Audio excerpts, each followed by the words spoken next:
Afghanistan, Deputy High Commissioner in Dar es Salaam, Tanzania, Deputy Consul General in San Francisco, USA, Deputy Secretary in Ministry of External Affairs, and in different capacities in Indian embassies in Kathmandu, Nepal, Rome, Italy, Lima, Peru. Mr. Mishra holds the degree of Bachelor of Technology and Master of Technology in Mechanical Engineering, both from IIT Banaras Hindu University. It's a proud moment for all of us. Mr. Mishra speaks Spanish, Italian, and Nepalese. Among Indian languages, he knows Hindi and Sanskrit besides English. He has an excellent command over Sanskrit also. I had the privilege of listening him during last year's BHU IIT Alumni Association, where he was awarded the Distinguished Alumni Award. Besides international affairs, especially issues concerning India's neighborhood and Indian Ocean region, Mr. Mishra has been a keen interest in Indian culture, philosophy, poetry, yoga, and meditation. Welcome, Shri Akhilesh.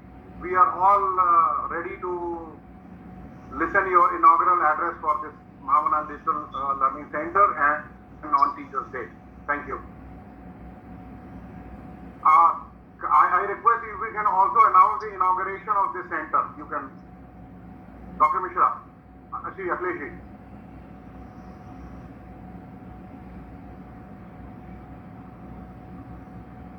Namaskar. My most respected Professor D.P. Dharji, Dr. Omkar Rai ji, Sri Hari Shankar Singh ji, Dr. Ajmesh Saxena ji, Rajiv Gupta ji, and all distinguished members and supporters of Mahavana Mahalpi Mission. In Sanskrit, there is a shloka, Vande Bodhamayam Nityam Gurum Shankara Rupinam Yamashtrito Hivakro Vichandra Sarvatra Mandyate. I must express my profound gratitude to Mahavana Mahalpi Mission for taking this initiative to host this function to mark the formal inauguration of Digital Mahavana Digital Learning Center, coinciding with the Teachers' Day, and especially inviting me to be part of this memorable event and giving me this great honor and privilege to pay my respects through this virtual meeting to my esteemed teachers and gurus, and also many guru-like friends who are connected in this platform. Professor Dhar, I owe him my very special gratitude because he really was my very first point of contact in the Institute of Technology, Banaras University, on the very first day when I entered the institute for my orientation. He remains a source of inspiration to me personally and to my family.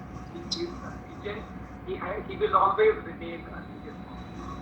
And we look up to him for inspiration and guidance. And also I'm very grateful to him for connecting me with this group Mahavana Mahalpi Mission on my return from Malta.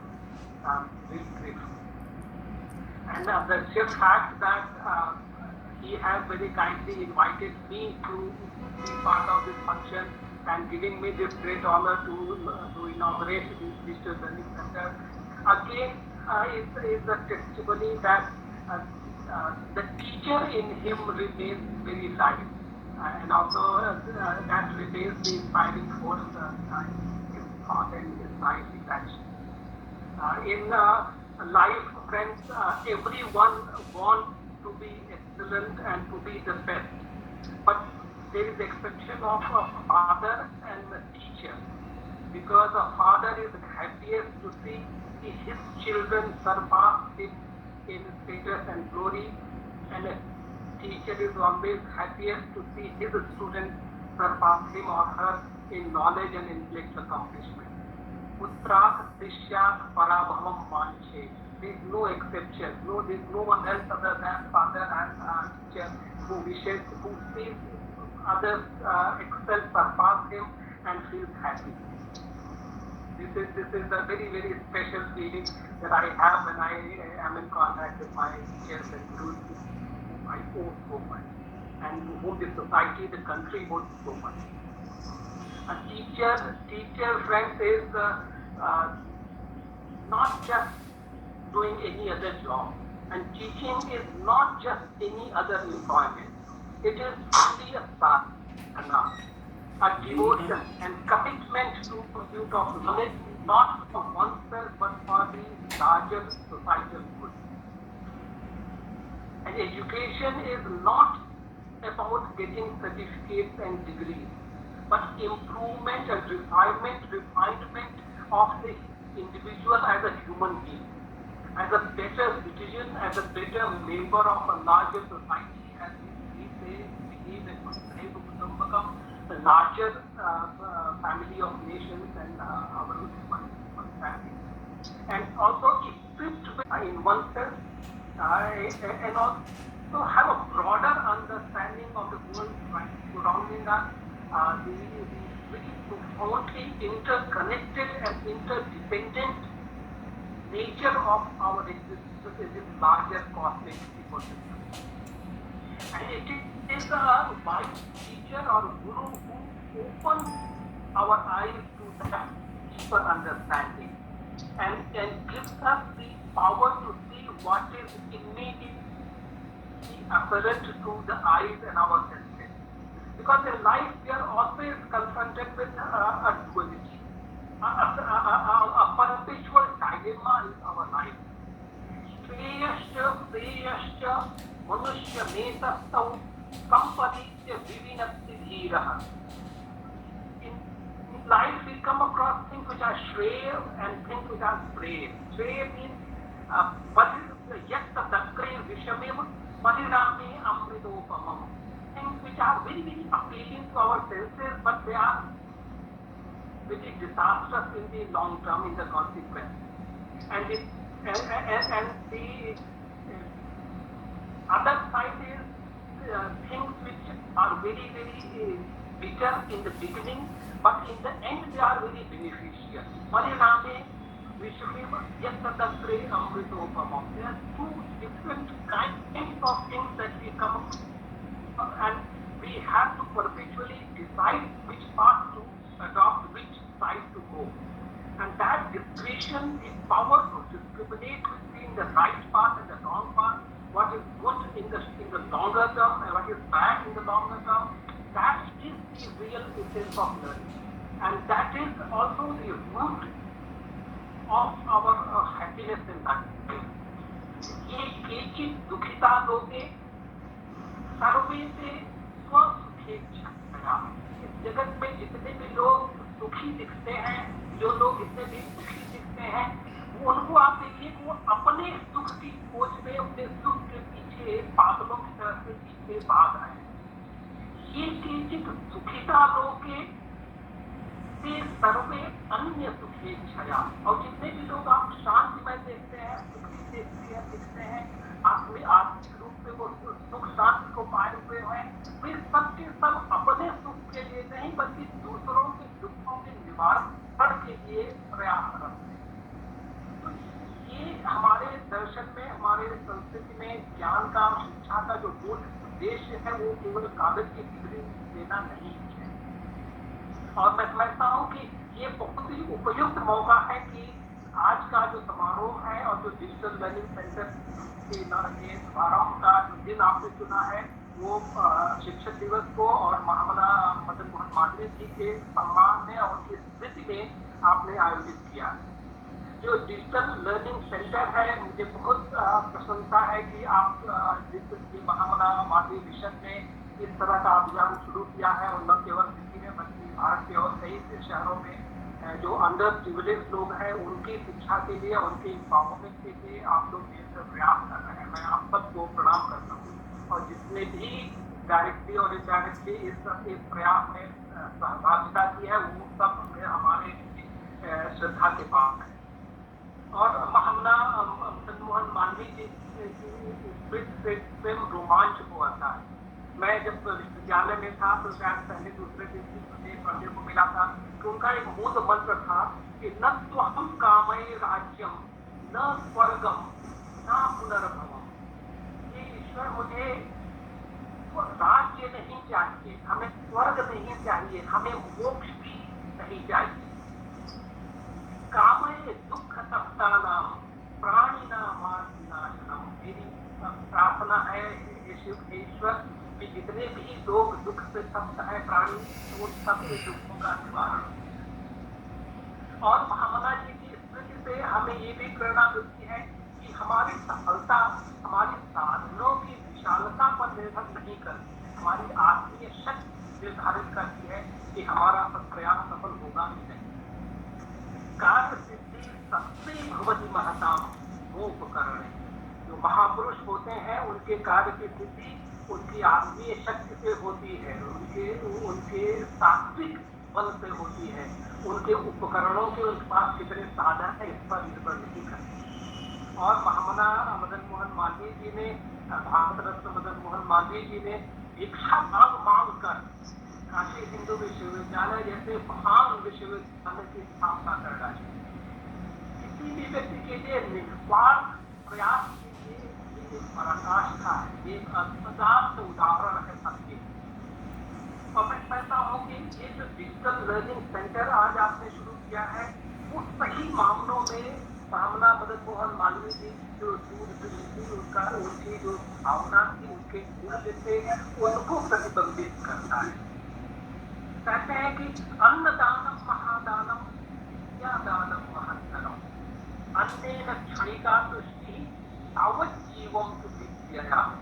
अन्न का दान सबसे महत्वपूर्ण माना जाता है, लेकिन विद्या का और ज्ञान का दान सबसे बड़ा माना जाता है। क्योंकि अन्न से जो शांति मिलती है वो तो क्षण में कुछ समय के बाद अन्न का जो प्रभाव है वो नष्ट हो जाता है, लेकिन जो ज्ञान का प्रभाव है वो आजीवन रहता है। इसीलिए जो ज्ञान दान की जो परंपरा है और ज्ञान दान का जो अभियान है भावना का, वो सर्वोपरि है, उसको मैं हृदय से आह्वानित हूँ। और आज के परिप्रेक्ष्य में जो स्किल डेवलपमेंट है, जो कैपेसिटी बिल्डिंग का एफर्ट है, वही सबसे बड़ा सपोर्ट हम दे सकते हैं उन लोगों को जो कि अभी सक्षम नहीं है।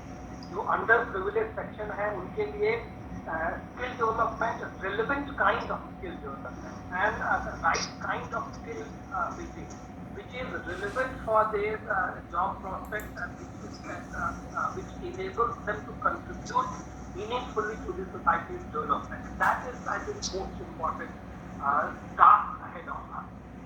And as my very senior colleague in the Government of India, Dr. Oka rightly mentioned very eloquently, that digital literacy is the foremost priority for the Government of India. It is because digital literacy is central to today's life. In any walk of life, in any activity that one wishes to undertake, whether as a dancer or a singer or a doctor or a lawyer, a philosopher, accountant, teacher, designer or a diplomat, who of you will be a misfit and will not be able to survive efficiently without knowledge and proficiency in IT. And IT knowledge is going more and more digital. It's no longer computer education. It's about how to use the technology and the tools of information technology. And I will share with you that because of the massive vigorous campaign that Honorable Prime Minister Modi ji launched soon after his coming to power in 2014 with the Digital India Mission, it's only because of the tremendous progress that India has made. We are doing far better than most of the world in this current phase of Corona crisis. Not only we have been able to cope with this unprecedented crisis and also continue our life as normal as we can and working from home and continuing our activities to the extent possible without compromising on health issues. But also in terms of the governance, the entire business of governance at the central level and at the provincial level for a country as diverse and as big and complex like India, it's not enough for people to go into isolation and avoid going out and remaining in quarantine. But the most critical aspect is to cope with the economic repercussion of this isolation and corona disruption in economy and life that corona crisis has caused. in India, which is very diverse socio-economically, and there is a lot of disparity of life. The most vulnerable people in India have been the worst hit because of this pandemic and disruption of economy. And therefore, the biggest challenge before the government of India was to deliver the assistance, food grain, and relief supplies to the neediest of the people. And that would not have been possible without the tremendous support of the IT infrastructure of India. Because of the digital infrastructure of India, the government was in a position to provide relief to more than 500 million people through digital means, directly transferring the relief amount to their account so that there is a minimum leakage and also coordination that was required for post-corona governance and society. And also I can share with you one aspect which we in the Ministry of External Affairs were directly involved was the management of the Vande Bharat mission. As you know, India has a very, very large diaspora, about 50 million strong diaspora. And unlike any other country, we have diaspora spread all over the world, all corners of the world, all continents. Each country has some presence of diaspora.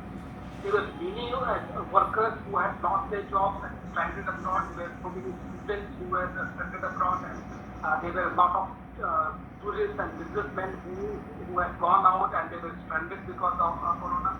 And therefore, for the Ministry of External Affairs, it was a very high priority to make sure that they are allowed to come back.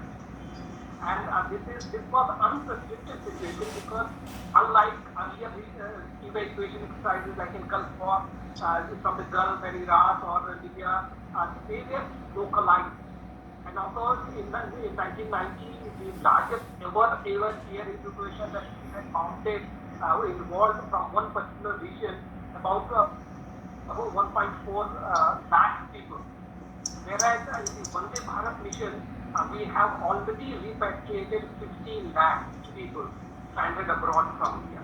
About 1.5 million people have been brought back. And also, to give you an idea of the complexity of the whole operation, like there are hundreds of countries from where we have to identify who are the people who deserve to be brought back on most emergency basis, highest priority basis. And also every country is also suffering from the same destruction in life because of coronavirus. All of them are also going through lockdown, like us. When we started the Vande Bharat mission in May, there was no standardized practice of how the airlines will operate, how the passengers will be screened before they board the plane, what will happen if they land in India, how will they be tested for corona, where they will be quarantined. And it was not enough for them to land in Delhi or Mumbai or Kolkata. They had to be transported also to their home state, home city. And at a time when the whole of India is suffering disruption and blocking. So therefore, because of this digital platform that we had involved, we were able to coordinate this mammoth operation, which is the largest ever repatriation exercise conducted by any country, any point in history, and which involved very, very meticulous day-to-day live coordination with the Ministry of External Affairs, Ministry of Health, Ministry of Home Affairs, and also all state governments of India. And that we were able to do it very efficiently only because of the digital infrastructure that government has created. Because very vigorous campaign on promotion of digital. Also, Prime Minister Modi himself, even in this crisis, he was able to maintain his dialogue and consultation with all countries. In this corona period, he has had personal video conference dialogues and even summit meetings, bilateral official meetings with more than 70 countries. More than 70 heads of state and government Prime Minister Modi has personally engaged. And our Foreign Minister Dr. Jaishankar, he had also held bilateral conversations and consultations with almost every country counterpart of his. And also, friends, I think this shows the importance of digital digital literacy for a country like India, which has so much disparity, it is vast, and it has a huge issue of digital connectivity, of physical connectivity. We have 100,000 villages, and many of them are not well connected physically, and therefore digital literacy and digital connectivity is, I think, a lifeline for a country like us. And to realize the full potential of Indian youth and Indian creative potential, it is very critical that this IT education is imparted in local language, in the mother tongue of the student, to the extent possible. And I'm very happy to note that in the new education policy, the government has taken this major historic step to promote at least up to the 5th grade education in the mother tongue, the local language. This will be a game changer for India. Also, I would request that because the Mahamana Madhya Mission has such an enormous talent pool and vast experience of planning and executing, I would urge that this Mahamana Madhya Mission would look into promotion of vernacular medium for propagation of IT knowledge. Friends, for me personally, in my official capacity or in my individual capacity, it would be a great honor and great privilege to participate in any activity of the mission and contribute in any manner. Once again, my very sincere gratitude to Foundation for inviting me, and also once again my very profound gratitude to experts like Dr. Divithar and all other guru-like teachers and my guides who are in this network. I pranam.